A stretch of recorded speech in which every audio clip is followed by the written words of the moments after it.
what's up? It's your favorite tomboy ever, Ambitious Tammy, and I am here with the one and only Jojo Lee. Get up to get it, my nigga, they with it. We finna go get us a check. Pull up, pop out, knock out, yeah. How can I fake it? I'm from the 90s and she from the 80s. I just wanna hit it quick like the cages. Got a woman up to me, call her April. Do what I want, ooh, down. Fuck with the kids, she know I ain't a man. How have you been? Good, man. How you doing? I'm doing good. It's been a while. You've been everywhere since the last time I've seen you. A little bit. Yes, you've done a lot of growing. You've been through a lot of things, and I want to talk about it. Let's do it. But before we get into what you kind of recently have been going to, I want to kind of back up and start from the beginning. So let's talk about growing up, JoJo. How did you actually end up with the whole music situation? Was it that you were... how did the whole music thing happen for you?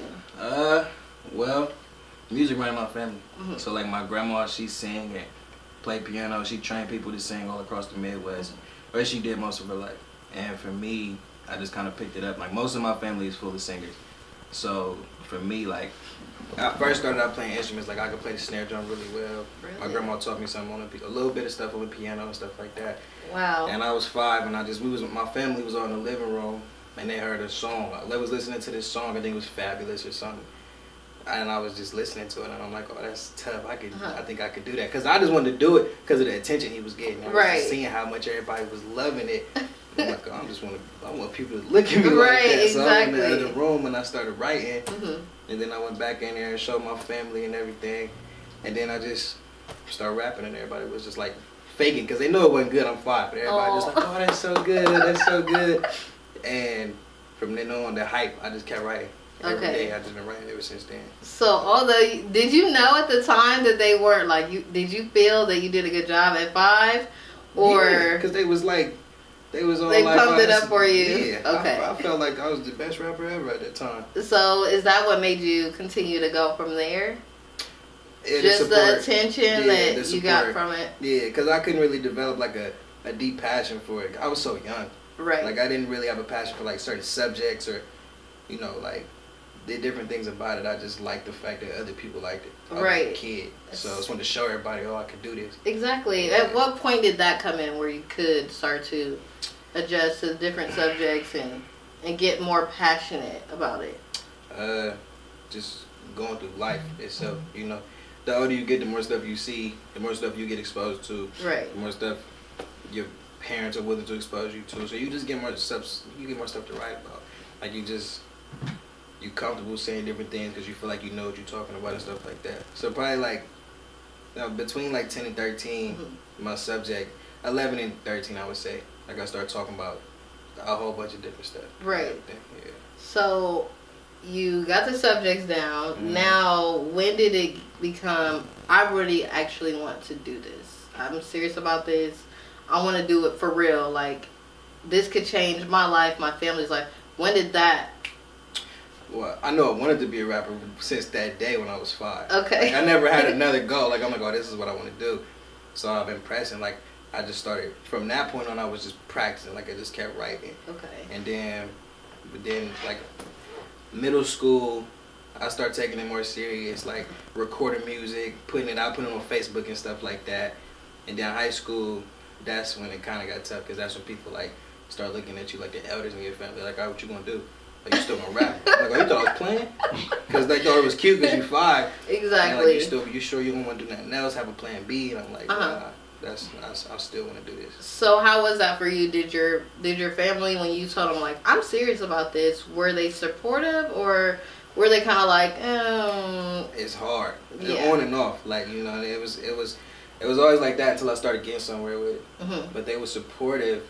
If I had a show, they was there. You know what I'm saying? Anything I did, anytime I made a song, they wanted to hear it. My mom wanted to hear my music.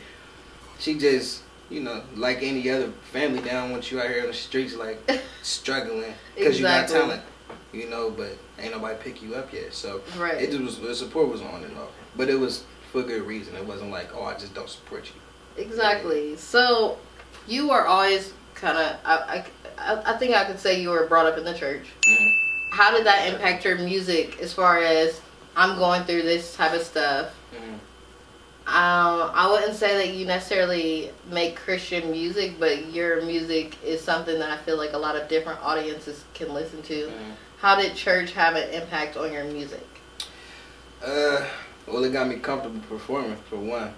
Because it's easy to find a show if you grow up in church. You can just tell your pastor, like, hey, I got a gospel rap. Like, they would ask you, like, perform it. Because, for one, it just inspires the crowd because you're so young and you go up there like, man, God is love. Like, so it just kind of, it's easy to get a show. Right. So I got comfortable being on stage. I got comfortable talking about my music, and you receive, like, a lot of support from people. Right. Everybody thinks you're about to be a Christian rapper. So then, as you get older and they start listening to your music, they kind of stop, like, supporting you. But you comfortable rapping though in front of people. So how does that work for you, knowing that, okay, I have a Christian family here that is very supportive of me, but my lyrics aren't always necessarily, I guess you could say, godly, super church. Right. Because I'm just rapping by myself most of the time. You know what I'm saying? Like I'm comfortable with it because I'm talking about my life. You know, I'm not really talking about other people's lives. Right. So with that, it's just like, if you don't like it, just don't listen to it. Okay. You know what I'm saying? Like, and I respect it too. Like, if you don't like it, I respect that, but just don't listen. Okay. And we ain't gonna have no issues. Because my family, like, I stopped going to, we didn't go to church all our life. Like, when we was younger. Okay. And then probably like when high school hit, we didn't go to church that much anymore. All right. So, yeah, it's different. But, you know, my mom, she's supportive anyway. She don't really be tripping. Okay, so through all of that, you end up going, you know, doing the church thing. You're not in church anymore. You're still doing the music, filling yourself out. High school, you're probably out of high school now. So where are you at now with music? Because this is your adult life and you're like, okay, I'm out of school. Life is real now. Were you ever like, I'm not doing rap. I'm not going to be able to do it because I don't think that it's going to be able to support. I mean, I'm not going to be able to make the money that I need to. Like, how was that? Was it like, okay, I'm out of high school, this is the real world, I'm still gonna rap? Was it? I just already knew. Like, I never felt like the pressure to not make music. Okay. Yeah, it's been hard, don't get me wrong. Like, I've been, like, what you would call a starving artist before in New York. Like, I've been in that position, but, you know, I don't look at it as, like, a fail. I don't really believe in failure. I look at it more like an opportunity. Right. It's not a challenge. It's like all right, this is my chance to prove that I am what I always said I was. Exactly. You know what I'm saying? Like, this is tough, but it's a perfect opportunity for me to show y'all, like, this is how good I am. Right. At life. Like, I could beat this. I could do this. It don't really matter. So everybody's worried about you. You just like, I'm the one with the problem, and I'm not even worried. Yes. You know what I'm saying? So it's been tough, but, you know, yeah, I'll make it work.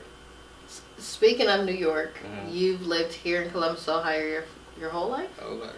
And then you uproot yourself and move to New York. Why? It's a whole lot of reasons why, but music being the driving force. Like, 2 years before I went, I said, I told everybody, like, I'm gonna get to New York, and I was working at a bank and I was stacking up my money and everything.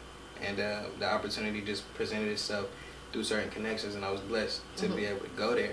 I had never been there before I went. I had no idea where I was at, and nothing. I just got up like apartment in Queens, and I went there, got on a Greyhound. My parents was at the station with me, and my dad like, you sure you want to do this? You sure you want to do that? I'm like, yeah, I'm ready to go. Like, I'm ready. I'm already out of Ohio in my mind. Like, right. I'm just ready to go. So I get on the bus, and the whole way to New York, I'm like, oh shit, I'm really going to New York. And I got all my belongings with me, like, and I ain't got the money to go back, so I'm here. Oh my goodness. Yeah, it was tough. When I got off the bus, I was asking people where Times Square at. I'm in Times Square. I'm like in the middle of Times Square, and they're like, go to Times Square. I'm like, where Times Square? So I'm asking people like, hey, you trying to get to Times Square? Like, you in Times Square? I look up, I see the clock, I see everything. I'm like, oh, okay, I guess. So I get in a taxi and they take me to my spot. And then I just go in there and I started there.